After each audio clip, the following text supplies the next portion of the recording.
I'm going to explain a little bit more. I'll go into a little bit more depth on this, but this is really important to share with your friends about what's happening with the Vatican and the Obama administration. The State Department has put them on a list, the Vatican, on a list of money launderers. Now, the State Department is saying, we're only doing that because we're the government. We're trying to help. No, you really? Really? You're trying to help the Catholic Church. Here's what's really going on.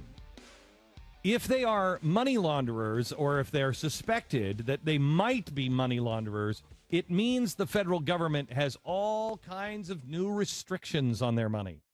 Has all kinds of wire transfers, everything else. We got to watch it. We have to make sure we're helping the Vatican. We'll watch them as much as we can to help out, to make sure that all that money is clean. Well, I'm sure, Cass Sunstein, that the Vatican appreciates all of that help. That's what that is. Barack Obama has just doubled down on the table. Now's the time when we're going to see whether the Vatican is really, truly going to stand. I will tell you, this Pope is going to stand. How long this Pope stands, I don't know. There is a story that comes out of, believe it or not, released by the Vatican. I found it very shocking. I was on my way to the Vatican, and 2 days before I went to the Vatican, there was a story about how there is a plot to assassinate the Pope. And it is an internal story. It is I think it's the Secretary of State of the Vatican is supposedly, according to the story, supposedly not a good guy. I don't know anything about him, so I can't comment. I'm just telling you the story that came from a Vatican news source that went out to England. And it is shocking that somebody in the Vatican would release this information. But there is a battle inside of the Catholic Church. And it is the same kind of battle that is going on in every country, in really, if you got kids in college, in every home. It is happening here as well, and it will happen in your church as well. But it's a little more dicey. One of the cardinals over in China was speaking to a group of very large Catholics over there, and it was supposed to be a closed-door meeting, but the Catholics that he spoke to, a few of them were so freaked out by what he said, they alerted the Vatican because they thought he might be a part of this plot. He said that there is a plot to kill the Pope, and that it is going to happen, I think, in the next year or something like that. It's been a few weeks since I've read this article. But it's a really disturbing account. Well, these Catholics, when this cardinal left, the Catholics called the Vatican and said, you might want to investigate this. Do you know about this? Because he just told us, and he seemed to have a very clear vision of this. The Vatican is investigating. They're not saying that this cardinal is a part of this, but they did release the information that there is a plot to kill the Pope inside the Vatican. The reason why, it is my impression that the reason why history was made a couple of weeks ago when I was at the Vatican, and I went for several reasons, but one of them is, as I told my children when they were there, you are witnessing history. You are seeing the Catholic Church swing back. And this had nothing to do with Obama's health care. But again, it is a global struggle. And the phrase that comes to mind that a friend of mine has said, and in fact now a couple of my friends who play at this level have told me, Glenn, you are witnessing things and you're playing at a level you don't even begin to understand. The world, the movies that you see where, business deals are done and things are done at such a high level that move entire countries. That's true.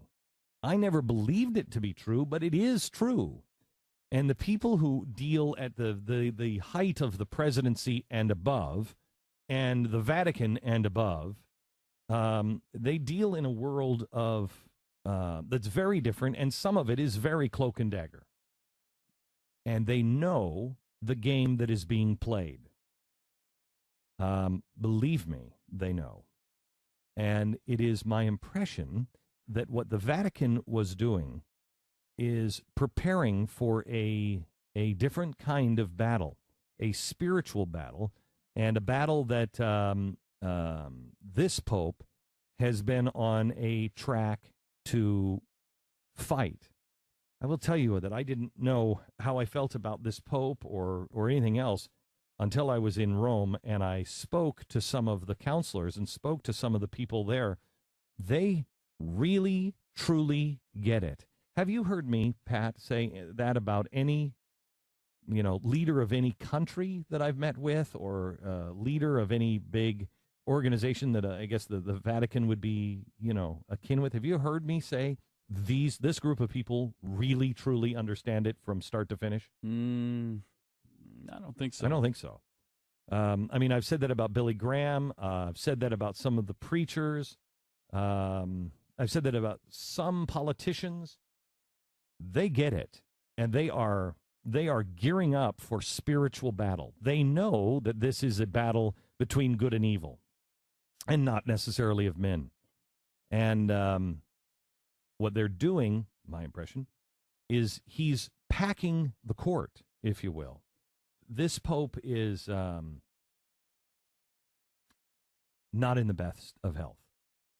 And I believe that he is making sure that he's packing the cardinals to make sure that the next guy that gets in is not a lefty, is not somebody that is going to eviscerate the Catholic Church. And so he is appointing cardinals that are rock solid, traditional conservatives, if you will, with the cardinals, because the cardinals are going to vote for the next pope. This is a game that a movie will be made of at some point. So that's what the Pope is doing. The Pope just issued another letter to American bishops and said, the homosexual, what did he call it? The homosexual, not agenda. I don't remember what he called it. See if you can look this up real quick. But he said that it's a very dangerous movement or something like that. With the homosexual agenda, and he said the Catholic priests and bishops need to stand up against it in America. They need to stand up against gay marriage. They need to stand up for traditional marriage, and they also need to stand up for life. And they are not to sit down. Most Catholic churches that you go to, most likely, will not be delivering that message this next weekend. But they're supposed to be delivering that message. And the Pope knows that there is a split in the Catholic Church. And he is trying to fight against it from the inside, which means Catholics, the battle, game on.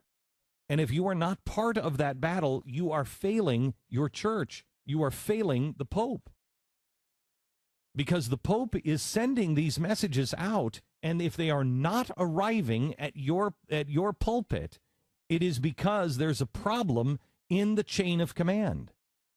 And if you do believe in the Catholic Church, and you do believe that the Pope is the one that speaks for you and sets the doctrine, and not the local church, then you need to be on his team.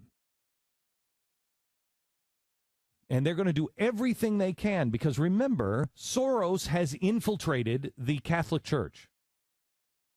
His money, his influence has infiltrated. And a lot of these progressive sides of the Catholic Church are the same group of people around the Obamas. And there's only going to be one victor here. And so what Obama did through the State Department is help the Catholic Church. We want to make sure that nobody's laundering money through the Vatican. Thanks for that help. We're just going to put all these new regulations up so you can do business cleanly. Oh. Thank you so much. Obama's thrown the gauntlet down.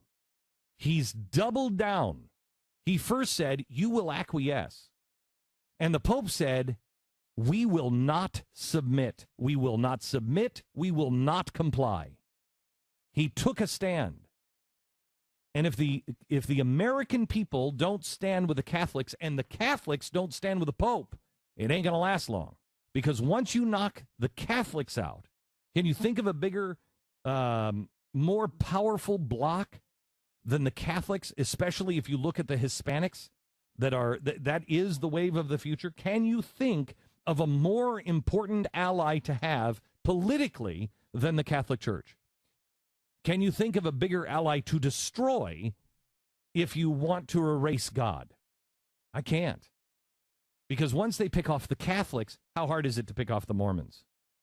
How hard is it to pick off the evangelicals that really are individual churches? Now, they have some help here because they're not a church that answers to one person, so they're independent. They're more cell-like.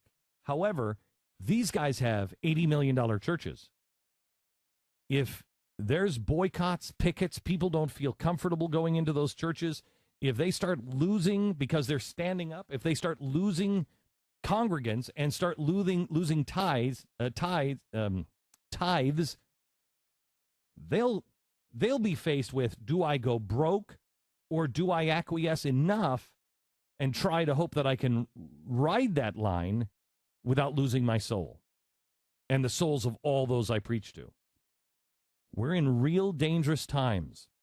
And what the White House has just done is they have said, you think you're going to win? We have other levers and other tools. Back off. You are going to play ball our way. Back off. That's what's happened with the State Department. And that is critical that you understand. Everyone else, if they report this story, and I think it's a pretty big story that the State Department has just said they might be money launderers. They might be targeted by people who are trying to launder money. I think that's a pretty big story. If the mainstream media has reported it, here's how they've reported it. The government just wants to help. It's important and imperative that you know the truth, your parish priest knows the truth, and that everybody along the line that stands with the Pope, stands with the Catholic Church, and stands against a progressive movement to eradicate all of the values the church has ever stood for, it is imperative that you understand the game that is being played right now. We are all Catholics now. Call your parish. Call your Catholic friends. Tell them you stand to help them. Tell them you will stand with them. If we don't stand together, if we don't hang together, we will certainly hang separately, to quote Benjamin Franklin. The same thing is being done on the other side. You'll see a story, I believe it's on the Blaze now, about a super PAC.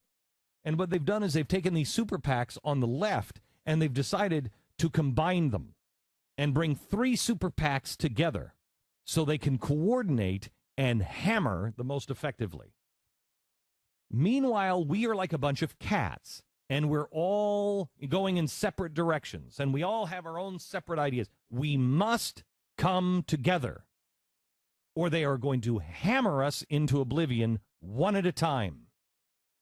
I'm not asking anybody to change their doctrine or come together in one world religion or anything like that. We are separate as doctrines. We are not merging our religions. We are standing shoulder to shoulder as distinct individuals and distinct people with distinct doctrines, and we are moving as one. If I don't look at the Catholics as having a problem that I need to help them with, we're doomed, because they'll take out the Catholics because I didn't stand. And when they get to mine, nobody will be left to stand. It's the oldest story in the world.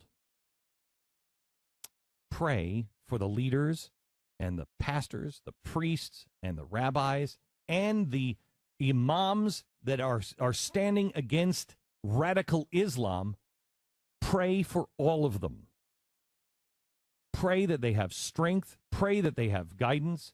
Pray that they reach out to one another and stand for freedom, real freedom, God's freedom. Our sponsor this half hour